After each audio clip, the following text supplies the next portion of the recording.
TikTok girl કીર્તિ પટેલ વિરુદ્ધ મોરચો. Surat police commissioner કચેરી ખાતે મોરચો. કોળી સમાજ દ્વારા કીર્તિ પટેલ અને રામદાન ગઢવી વિરુદ્ધ મોરચો.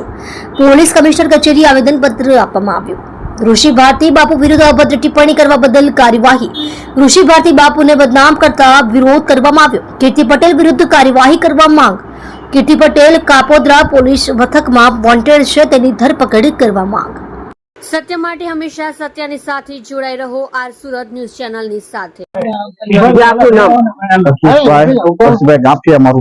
આજે જે કમિશનર કચેરી ખાતે જે ફરિયાદ કરવામાં આવી, કયા બાબતે ફરિયાદ કરવામાં આવી? કીર્તિ પટેલ અને રામ ગઢવી આપણા સમાજના સોશિયલ મીડિયામાં પ્રવૃત્તિ કોળી સમાજનું નામ લઈને બદનામ કરે છે અને સમાજને વેરવિખોર કરવા માટે આશ્રમમાં જઈને એને ખરાબ વિડીયો ઉતારી અને ટાર્ગેટ કરે છે. કોળી સમાજના ઋષિ ભારતી બાપુ છે તેમ કહીને, બાપુ તો દરેક સમાજના હોય, એને જાતિવાદ કોઈ હોતો નથી.